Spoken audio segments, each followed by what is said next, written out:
Once upon a time, Shaq, Wasted and Morph made videos of their favourite Space Engineers mods. The game has hit beta since then. Some mods were abandoned, some were updated, and some were updated by other modders after being abandoned. So, here's my top 24 beta Space Engineers mods. The first dozen are cosmetic, the second dozen are functional. First off, the Skybox. I got sick of the new vanilla one pretty quickly. There are two I'd recommend. The first is Deep Space 4K by Phoenix the Sage and Dr. Octogenopus, and Milky Way Skybox by Darth Biomech. Both are awesome. The second is a matter of personal preference. Invisible Armor/Armor Edges by Stone Cold Jane Austen. This would remove the camo texture from heavy armor, and it still removes the edges from armor today. Its only drawback is that you don't see where you've missed a block while trying to make an angled wall airtight. Third, Disable Highlights by iCaster. It doesn't work on some mods, but the greatest benefit is being able to look at vanilla LCDs without the whole screen turning yellow, and also allows for more realistic or cinematic feel. Speaking of LCDs, one of my favourite mods is the updated Slope LCD Panels mod pack by SE Modder 4, Happy Sushi, and iCaster. I tend to find use for these in almost every build. It's nice to have the design option, especially in large ships and stations. Still, speaking of LCDs, there are plenty of custom textures on the workshop, so I won't name any in particular. And you can always make your own. Search for a guide on YouTube if you're willing to dig into the game's files and do it properly, or you can look up Image to LCD on the SE Workshop and do it the easy way.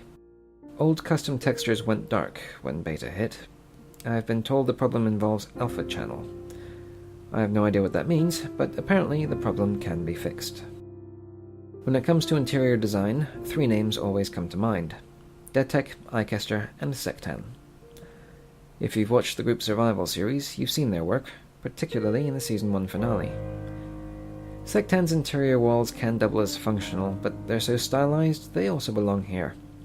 And it also helps keep my lists to a dozen each. Speaking of Sectan, he's also done plenty of custom engineer skins. Commander Wasted is still wearing one of them in Season 2, but my favourite is the City Suit 02, because it's the closest you can get to taking the spacesuit off.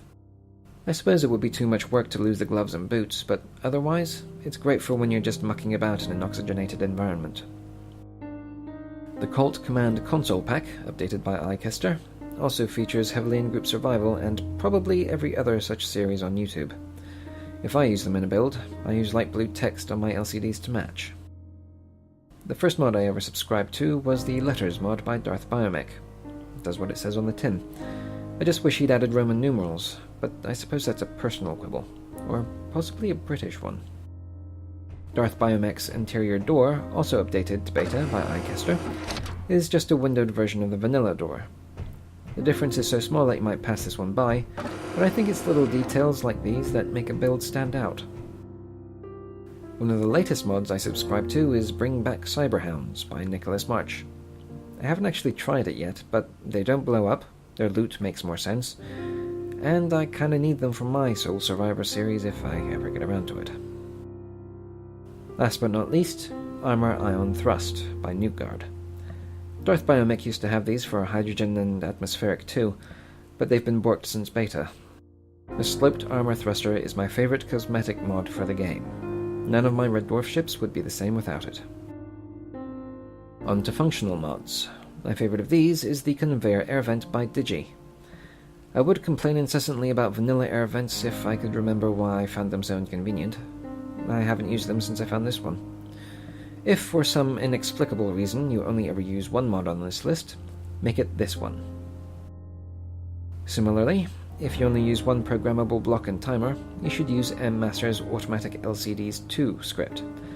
It's worth learning how to use, even if the beta HUD now includes some ship info as well as suit info.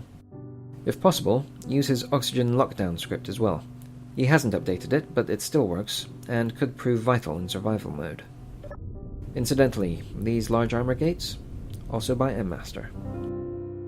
Come to think of it, why use separate program and timer blocks when you can use the Space Data Center by Movies? It's basically a server rack that does the job of both vanilla blocks and half the space. And let's face it, we shouldn't need two large blocks to do the same job that two small blocks can do. I still sometimes use the vanilla blocks on small ships.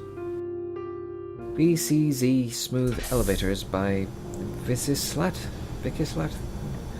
Well, regardless, it's the only elevator mod I like. It's not airtight, so you have to seal one end or the other, save the doorway of course, but the options available make it worth the trouble.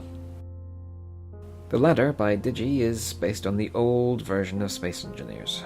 It's certainly much cheaper to build in survival than the elevator, just don't use it in third person.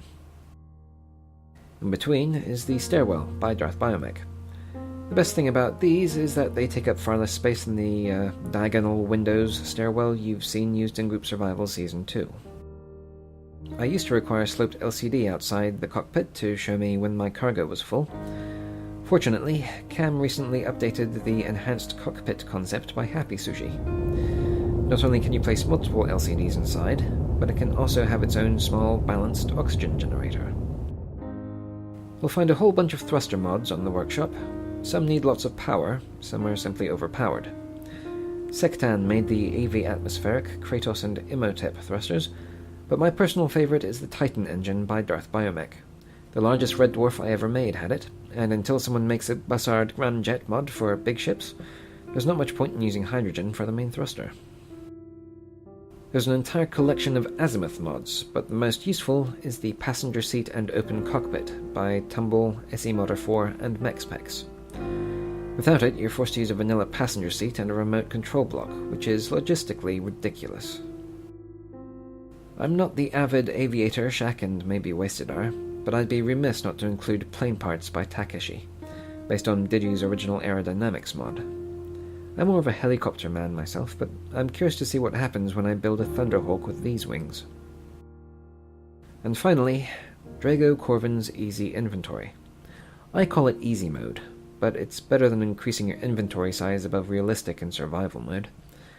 My question is, if you had to choose between them, would you pick the extra space or the mod? And that's it. Perhaps, now the game's in beta, this video will remain relevant for longer than those made during alpha, but this is Keen we're talking about, so who the smeg knows.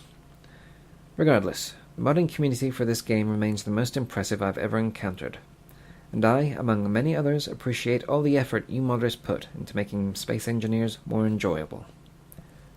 Thank you.